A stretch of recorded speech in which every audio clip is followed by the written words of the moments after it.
Logitical response.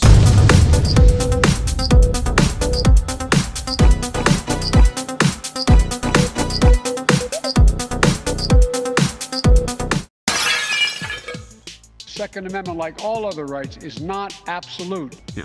In my years of being on this earth, I've always found that when somebody has to start a speech with a disclaimer, that usually means they're about to say something that I'm not going to like. And they're about to say something that a lot of people probably won't like. That's why they had to put the disclaimer in there. He starts off, the Second Amendment isn't absolute. What do you mean by that, Joe? Because if you look it up, it sure does seem like it's absolute. It's right there in writing.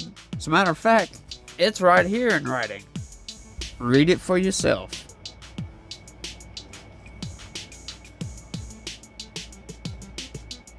This isn't about taking away anyone's rights. So why are you bringing it up?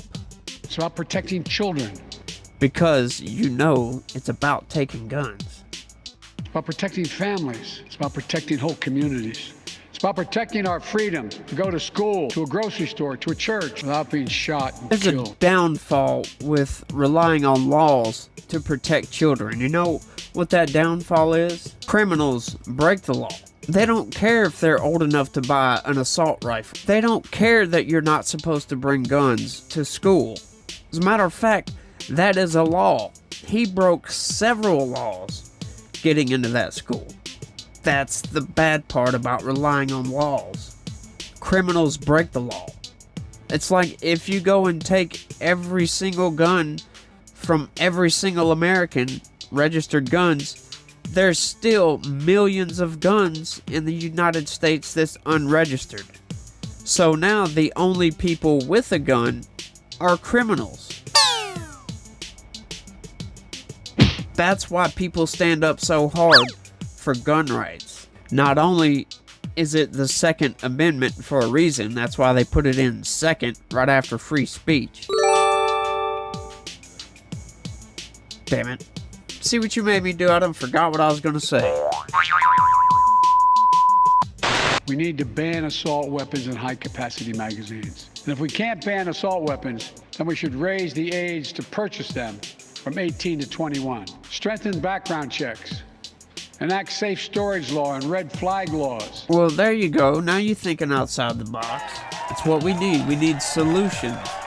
Simply doing away with guns isn't going to fix the problem.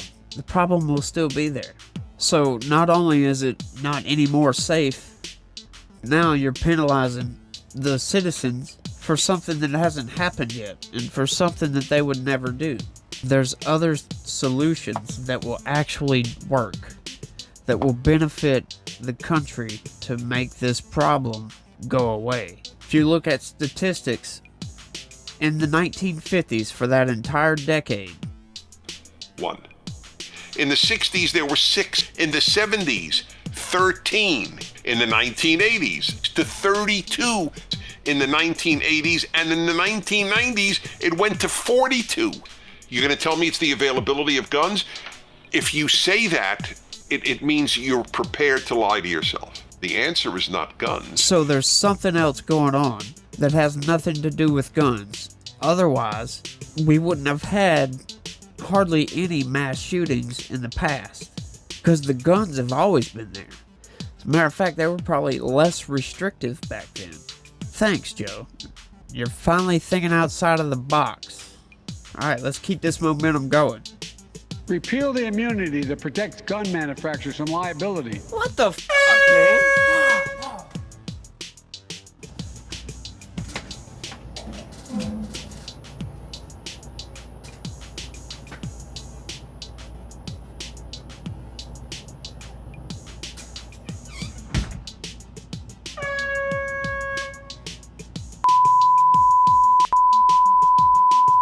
Address the mental health crisis. These are rational, common sense measures. And if Congress, I believe this time a majority of the American people won't give up either. Here's a gun I carry every single day to protect myself, my family, my wife, my home. Comes with a 15-round magazine. Here's a 7-round magazine, which would be less than what would be lawful under this bill if this bill were to become law. It doesn't fit. So this gun would be banned. I hope the under gun Democrat is not bill. loaded. And that right there is a good reason why politicians should not be able to implement laws that pertain to something they don't know nothing about. I mean, it's obvious to most people. The clip wasn't in the gun, so it's obviously not loaded. Second thing, what does it matter? He's at his house. And third, it's quite rude to try to shove your authority where it doesn't belong. I'm at my house. I can do whatever I want with my gun. Ha! You will not stop us from advancing the Protecting Our Kids Act. I ain't gonna lie, I was quite shocked when I saw this. It took me a minute. I couldn't believe this guy was saying what he was saying. And in all honesty, I hope every single American sees this, because this is the result of getting too much power. It's gone to his head. He is completely writing off democracy, doesn't care about the democratic process whatsoever. I mean, just listen to what the guy says. It's political theater at its greatest. This will probably blow your mind. Here we go. You will not stop us from passing it in the House next week, and you will not stop us there. If the filibuster obstructs us, we will abolish it. If the Supreme Court objects, we will expand it, and we will not rest until we have taken weapons of war out of circulation in our communities. Each and every day, we will do whatever it takes to end gun violence, whatever it takes. Now, you see what I mean? That's just crazy. I mean, how does somebody like that get elected? And another thing is, if you're that passionate about gun violence, how come you haven't done anything yet? How come all of those people haven't done anything yet? There's many steps that can be taken that do not involve completely abolishing handguns, any kind of gun. There's a lot of steps. The thing is people don't want to work to get the right answer. They don't want to work to find a solution. They want what they want because they think that's what's gonna work. Damn the evidence that says it will or won't. They're too arrogant to believe that they can be wrong. Step back from yourselves. Look at the problem from a bigger picture. Just 60 to 70 years ago, there was hardly ever any gun violence at all. And there was plenty of guns back then. Just look at the stats, is all I'm getting at. Don't run off the chain like some kind of madman dictator,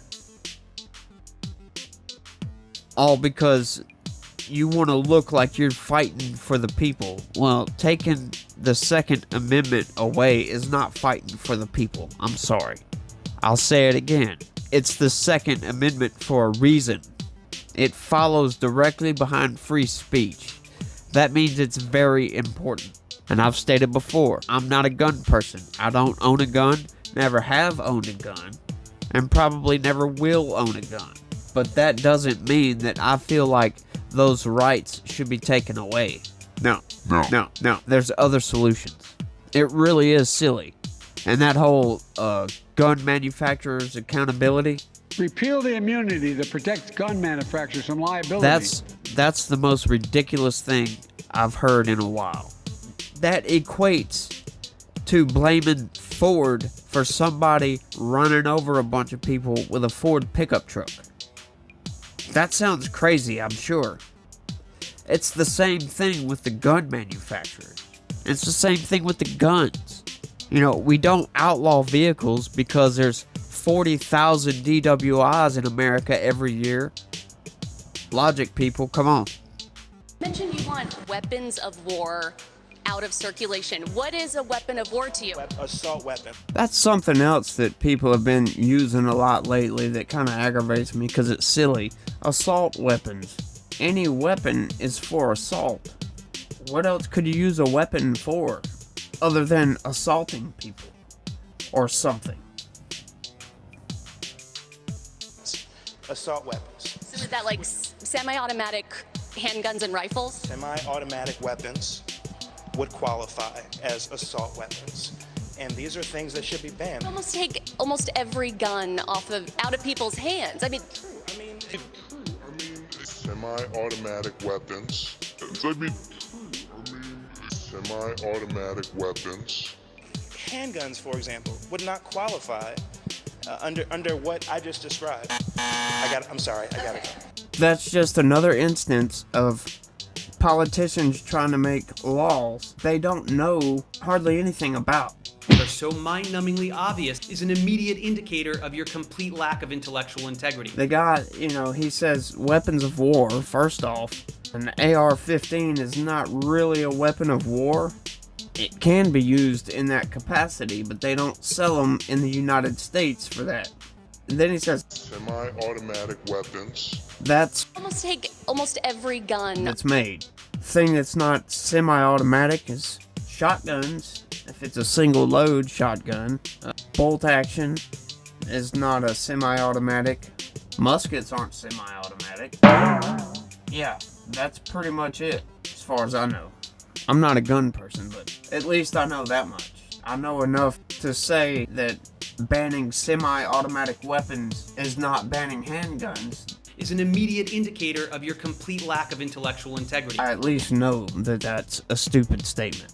Well, at least that's my input on the matter. But there is something I want to show everybody. A little clip that Chuck Woolery made. He articulates this expertly. The left's attack on assault weapons is back. The problem lies with the perpetrator, not the tool used to commit the crime. You know, the right to bear arms is because that's the last form of defense against tyranny. To say that the Constitution limits the kinds of guns we can own would be like saying it also limits the kinds of religion people can practice. Our founding fathers wanted every citizen to be armed equal to the army in case of takeover by a tyrannical government. They wanted us to have protection from them. Assault weapons act as a deterrent against foreign invasion. During World War II, the Emperor of Japan instructed his commanders to plan an invasion of America. He felt very empowered after Pearl Harbor. The commander-in-chief of the Japanese Navy, Isoroku Yamamoto, told the emperor, and I quote, "You cannot invade the mainland of the United States. There would be a rifle behind every blade of grass." Notice, he did not talk about fearing the U.S. Army.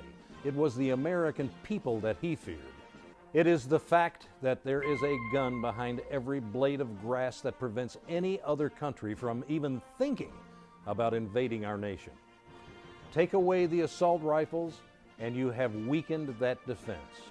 The U.S. military defines an assault rifle as something that can fire intermediate powered cartridges on selective fire. That means automatic fire, like a machine gun. The left invented the term assault weapon to describe rifles that bear some similarity to real assault rifles, like this one. This way, they can make it against the law to own a gun that looks like an assault weapon. Really, is it against the law to look like something else? Handguns kill people too. Some nut jobs claim that assault weapons are too dangerous. Really? So you find a Glock 40 caliber is just to be a little dangerous? All guns are deadly in the wrong hands. Reads a well-regulated militia being necessary to the security of a free state. The right of the people to keep and bear arms shall not be infringed. Thanks for watching.